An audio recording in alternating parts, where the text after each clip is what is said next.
வணக்கம் தனக்கழகு. ஆமா. இந்த வாசலுக்கு என்ன அழகு? கோலந்தழகு. கோலந்தழகு. ஆமா. இந்த கோயிலுக்கு என்ன அழகு? கோபுரழகு. கலசம். இந்த கோயிலுக்கு கோபுரழகு. கோபுரழகு. அந்த கோபுரத்துக்கு என்ன அழகு? கலசழகு. கலசழகு. ஆமா. ஒரு வீட்டுக்கு என்ன அழகு? வீட்டுக்கு ஒரு பெண்ணு தான் அழகு. கோமாளி அழகு. கோமாளி அழகு. அப்படி ஊர்ல சொல்றாங்க. அண்ணா. ஓ ஊர்ல எல்லாமே அதான் சொல்லுவாங்க. ஆமா. அந்த ட்ரெஸ் எங்கன எடுத்த? இத்தனை வந்து என் கூட தெரியாதுமா. ஒரு நாலு கூட ஒரு ட்ரெஸ் நான் காசு போட்டு வாங்குறது கிடையாது. அப்படியா? ஆமா. இவங்க கூத்து பார்க்க வந்துட்டாங்களா? அவங்க கொடியில காய போட்டுருப்பாங்க. நான் ஒண்ணு போடுற மாதிரி அப்படியே ஒரு பக்கமா போவேன். எந்த கலர் இந்த மாதிரி அடிக்கிற மாதிரி சும்மா திடீர்னு இருக்குதோ நான் படிக்க தெரியாத எடுத்துட்டு வந்துருவேன். எங்க மயில கட்டி பிடிப்பாங்க. எங்க துணி கடனை என் கூட வர போறாங்க. எடுக்கும்போது என்ன நடிச்சிட்டு யார பார்த்து போட்டு எடுக்க மாட்டியா? திருடங்கிற பேர் எனக்கு பிடிக்காது. எடுத்துட்டு வரணும்னு சொல்லி திருடிட்டு சொன்னாங்க. அது பேர் கிடையாது. சரி அண்ணா. அண்ணா அக்கா சொல்லு. ஐயோ கடவுளே. ஓ அக்கா ஓ அக்கா அப்படின்னு கூப்பிடுறோம்ல. அது நான் தூரம் அப்படி சொல்லு. அதான் ஷாக்கா ஓ அக்கா பக்கத்துல இருக்கேன். மரியாதையா கூப்பிடு. சரி அக்கா. அக்கா இந்த சபை தேவலோகம். இந்த சபைக்கு பேர் என்ன? தேவர் அனைவரும் கூடியதா தேவர் சபை. தேவர் சபை. ஆமா. இந்த சபை டெல்லியில் கூடியதா பாராளுமன்ற சட்ட சபை. இந்த சபை இரவு கால வேலை வந்திருக்க. இந்த சபைக்கு பேர் என்னன்னா? இதுதான் மலர்பூங்கா சபை, மக்கள் சபை, மரியாதை சபை. இந்த ஒரு நந்தவனத்துல மல்லிகைப்பூ அதிகமாக மல்லிகை தோட்டம், ரோஜா பூ அதிகமாக ரோஜா தோட்டம். ஆனா அதுக்கு பெயர் நந்தவனம். நந்தவனம் அதுக்கு பெயரு நந்தவனம்.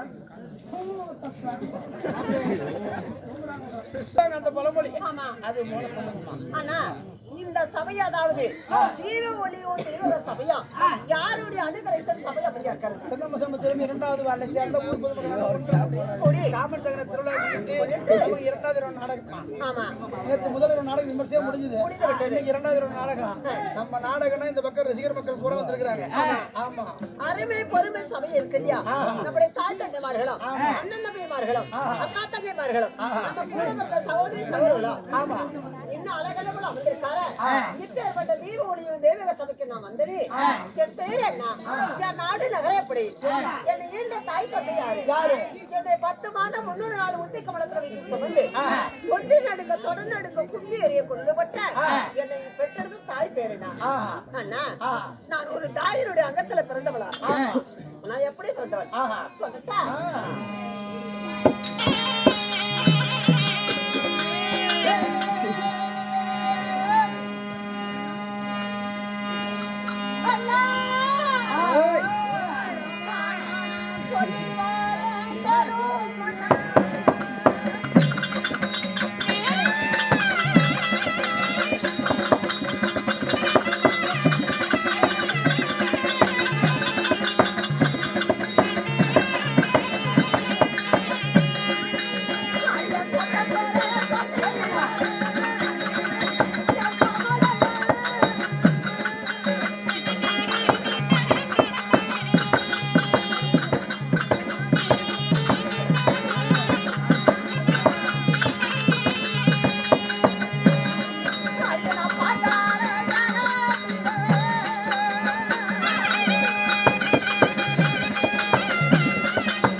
சத்தம் போடாத உட்காருங்க, கொஞ்சம் தூக்கம் வந்து அப்படியே கூட தூங்குங்க. பாஞ்சால தேசம்.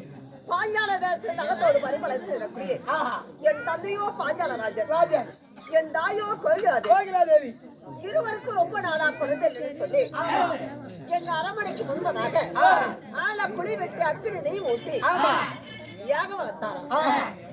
அப்படி முதல் செய்யக்கூடிய அகத்திலே என் அண்ணனாகிய திருச்சுதமிழ் பிறந்தாராம். அப்படி இரண்டாவது யாகத்திலே நான் நெருப்பிலே அவதரித்து நான் பெண்ணாக பிறந்ததுனால எனக்கு ரகுபதா என்று பேர். ஆமா, நான் துருவத மகளாக பிறந்ததுனால எனக்கு திரௌபதி என்று பேர். நான் பாஞ்சாலராஜனுக்கு மகளா பிறந்ததுனால என் பேரு பாஞ்சாலி என்று பாஞ்சாலி அம்மன். ஆமா, அப்படி பாஞ்சாலியா நான் பிறக்கும் போது என் கூட என்ன பிறந்தது தெரியுமா? ஒரு வில் பிறந்தது. அப்படி வில் பிறந்து என்னை பால் ஊட்டி சீராட்டி 16 மங்கியாக்கி எனக்கு திருமணத்துக்கு ஏற்பாடு செய்தார். அந்த திருமணத்துக்கு ஏற்பாடு செய்த உடனே அண்ணா என் கண்ணுக்கு எந்த மனவளர் பிடிக்குதா அன்னவரை நான் மனது கொள்ளுவேன் தெரிவித்து என்ன தந்தையாய பாஞ்சாலராஜன் அகப்பட்டவர் இப்படி அரமனைக்கு முன்பதாக சொரு உகந்தலை நாட்டி சொயிர் உகந்தல அருகாமலே 60 செப்பு கப்பத்தை நாட்டி செப்பு கப்பத்தின் மேல் மச்சம் என்று சொல்லக்கூடிய மீனை கட்டி வண்டி உருளை போல் கரகர என்று சுத்திக் கொண்டிருந்தது. அதை அறிந்து கீழே கிடக்கக்கூடிய வில்லை எடுத்து நிறுத்தி இழுத்து நாடி போட்டு மேலே பறக்கக்கூடிய மச்சப்புலியை பார்த்து கீழே நிலக்கண்ணாடி பதித்து மஞ்சள் நீராட வைது இந்த நிலையிலே பார்த்து மேலே பறக்கக்கூடிய மச்சத்தை யார் அறுக்கிறார்களோ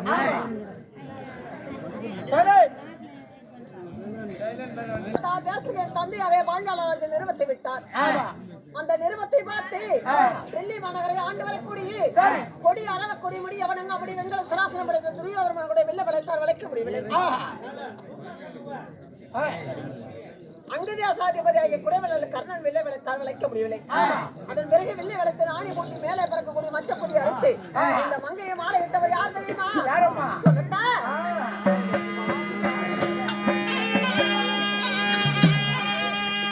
ஒரு பொருளாடா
குருநாடு குருகுலம் குந்தமாதேவி மதுராதேவி பரிவார சேனோட பாண்டு மகாராஜனுக்கு ஐவராஜான் பிறந்தார்.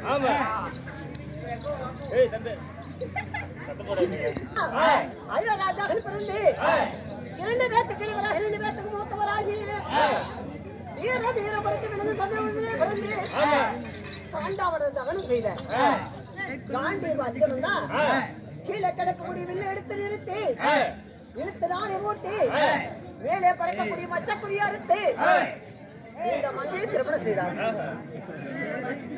அண்ணா அப்படி எனக்கு ஒரு மனவளம் இல்ல, எனக்கு எத்தனை மனவளம் தெரியுமா? சொல்லட்டா?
போது 56 ராஜாக்களுமே இந்த அரங்கடியாவது பாஞ்சாலி மாலையிட்டான்.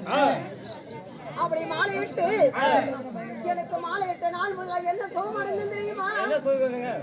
என் பெரிய மாமனாராகிய திருநாட்டி மகாராஜனை காந்தாரி அம்மனுக்கு 101 மக்களை பெற்று 101 மக்களை பெற்று பாடசாலையில் ஏற்பட்ட பதிலாம் மனித வயது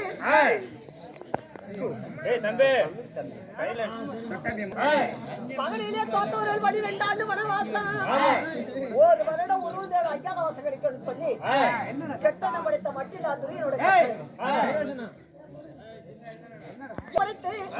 தம்பிமார்கள் 4 வரையிலத்து தன்னுடைய தேவியாளர் ரூபதாஞ்சால் அழைத்து முதல் சூரியவனம், 2வது ராமரிசிவனம், 3வது ஊர்க்குமாரிசிவனம், 4வது காலமகாரிசிவனம், 5வது சைந்தவனம், 6வது காமதேவபுரம், 7வது கந்திரபுரம், 8வது பூர்வாரிசிவனம், 9வது ரோமரிசிவனம், 10வது பேரண்டவனம், 11வது காமிகவனம், 12 சபா ஊர்க்குழுன்னு சொல்லக்கூடிய 12 வனத்தில் கால கழித்து அண்ணா அப்படி இருந்தாலும் என் ஆசை மனவளர் ஐவராஜாகலாம் ஆடு பின்னால் போனா நான் குட்டி பின்னால் போட்டு போல ஐவராஜாகளோட 12 வருஷமா நான் தானகத்திலே காலம் கழித்தேன் இல்லையா? அப்படி நான் காலம் கழித்து அஸ்தாவனை விட்டு வரும்போது நான் பறக்க விட்ட கூந்தலை படிகளத்தில் முடிப்படி சொல்லி நான் அவத்து விட்ட கூந்தல் ஆழ்வெற்றில முடிப்படி சொல்லி என் கூந்தலை அவத்து விட்டு வந்தவள் அறிந்தாளா? இல்லையோட 12 ஆண்டு காலம் முடிந்து விட்டது. விடிந்தால் 13 அக்காவாசம் முறைக்க போகிறது. சூரிய முழுத்த அஞ்சு பாத்திரமாக படுத்து நேற்றோடு சூரிய பகவானிடத்தில் சென்று விட்டது. என் மனவாளராகப்பட்டவர் ஏதுக்காக அழைத்திருப்பார். அன்னவரை ஓடோடி நான் பார்க்க வேண்டியது